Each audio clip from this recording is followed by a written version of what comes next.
Next gen நேயர்கள் அனைவருக்கும் இனிய நல்வாழ்த்துக்கள். எல்லோரும் நன்றாக இருப்பீர்கள். இப்பொழுது 2025 புரட்டாசி மாதம் என்ன பலன்களை மேஷம் முதல் மீனம் வரையிலான 12 ராசிக்காரர்களுக்கு தரும் அப்படிங்கிறத பார்க்கலாம்.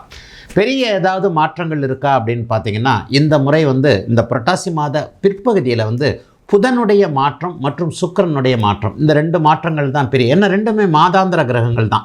அப்போ அந்த 2 கிரகங்களுடைய ஒரு சிறிய மாற்றம் தான் இருக்கே தவிர குரு பயிற்சி, சனி பயிற்சி, ராகு கேது பயிற்சி இந்த மாதிரியான அமைப்புகள் கண்டிப்பாக கிடையாது.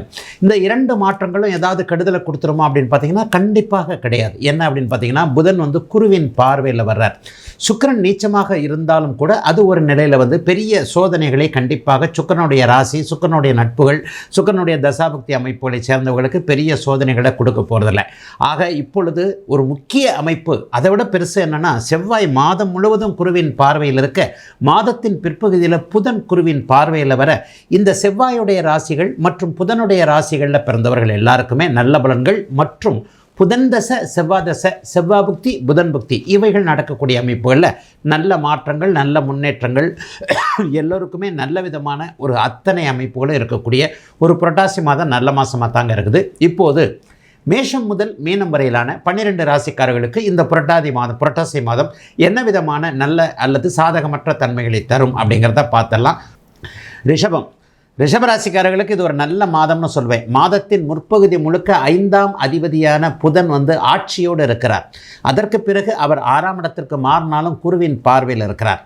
மாதத்தின் கடைசியில் முதல் 20 நாட்கள் கொஞ்சம் சீக்வன்ஸாக நல்லபடியாகவே போகும். அதிலெல்லாம் ஒன்றும் கவலை இல்லை, கஷ்டம் இல்லை. கடைசி 10 நாட்கள் பார்த்திங்கன்னா, உங்களுடைய ராசிநாதன் புரட்டாசி மாதத்தில் நீச்சம் என்கின்ற ஒரு பலவீனமான நிலைமையை அடைகிறார்.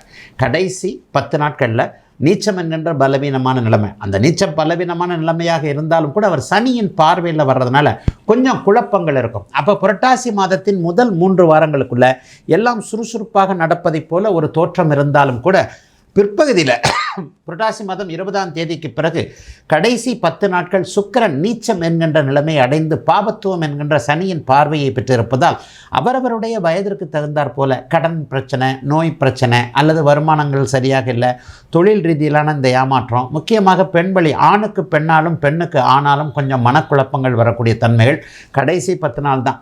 கடைசி 10 நாளாக விட்டுருங்க, முதல்ல மற்ற 20 நாளை பார்ப்போம். அப்போ அந்த 20 நாள் எப்படி இருக்குன்னு பார்த்தீங்கன்னா, ராசிநாதன் உங்களுக்கு 4ஆம் இடத்திலும் யோகாதிபதி 5ஆம் இடத்திலும் தொடர்பு கொண்டு இருக்கக்கூடிய அமைப்பு, குரு பகவான் 2ஆம் இடத்தில் இருக்க, 11ஆம் இடத்தில் சனி இருக்கக்கூடிய அமைப்பு, எதையும் சாதிக்கக்கூடிய ஒரு வல்லமை கிடைக்கக்கூடிய ஒரு அமைப்பு. ஆக எல்லா நிலைமையிலையும் வேலை, தொழில் போன்ற அத்தனை விஷயங்களும் உங்களுக்கு மிகப்பெரிய அளவில் நல்ல விதமாக கை கொடுக்கும். எதை பற்றியும் கவலைப்படாமல் அப்படியே என்னென்ன நடக்குதோ அதெல்லாம் சரியாக தான் நடக்குது என்கின்ற மாதிரியாகத்தான் போவீங்க. எல்லா நிலைமைகள்லையும் எதையும் சமாளிக்க முடியும் என்கிற தைரியம் இருப்பதை போலவே மற்ற உறவுகள், உதவிகள், நட்புகள் எல்லாமே ஓரளவுக்கு கை கொடுக்கும். தொழிலில் கொஞ்சம் நிம்மதி இருக்கும், வேலையில் கொஞ்சம் நல்லா இருக்கும். வேலை மாற்றங்கள் நடந்தாலும் கூட அடுத்து ஒரு வேலை சீக்கிரமாக கிடைச்சிடக்கூடிய தன்மை, வியாபார பெருமக்களுக்கெல்லாம் மிகப்பெரிய நல்ல முன்னேற்றங்கள் இருக்கக்கூடிய தன்மை. மாதத்தின் பிற்பகுதியில் புதிதாக கடன் வாங்கக்கூடிய சூழல்கள் வரும். அதுவும் பிள்ளைகளால் எதனா கடன் வாங்கக்கூடிய அமைப்பு. 5ஆம் அதிபதி 6ஆம் இடத்துல போய் குருவின் பார்வையில் இருக்கிறார். பிள்ளைகளுடைய படிப்பு போன்ற, எதிர்காலம் போன்ற நல்லவைகளுக்காக கடன் வாங்கக்கூடிய சூழல். கடன் வாங்கத்தான் ஆகணும், ஆனாலும் பரவாயில்ல, ஏதோ ஒரு நல்ல விஷயத்துக்கு தான் கடன் வாங்குகிறோம் என்கின்ற மாதிரியாக 15ஆம் தேதி அல்லது 20ஆம் தேதிக்கு பிறகு பிள்ளைகளால் ஏதேனும் கடன் வாங்கக்கூடிய சூழல், அந்த கடனை அடைக்கக்கூடிய அளவிற்கு நல்ல வருமானங்கள் வரக்கூடிய அமைப்புன்னு ரிஷபராசிக்காரர்களுக்கு பெரிய கஷ்ட நஷ்டங்கள்லாம் எதுவும் இல்லைங்க. கடைசி 10 நாட்கள் மட்டும் கொஞ்சம் முடிவெடுக்க முடியாத ஒரு நிலைமையில் இருப்பீங்க. என்னடா அது, இப்படி போனால் அப்படி வருது, முன்னாடி போனால் கடிக்குது, பின்னாடி போனால் உதைக்குதுன்னு சொல்லுவாங்க இல்லையா? இந்த மாதிரியான கடைசி 10 நாட்கள் கொஞ்சம் குழப்பமான அமைப்புகள். ஆணுக்கு பெண் வழி உறவினர்களால் கொஞ்சம் குழப்பம்.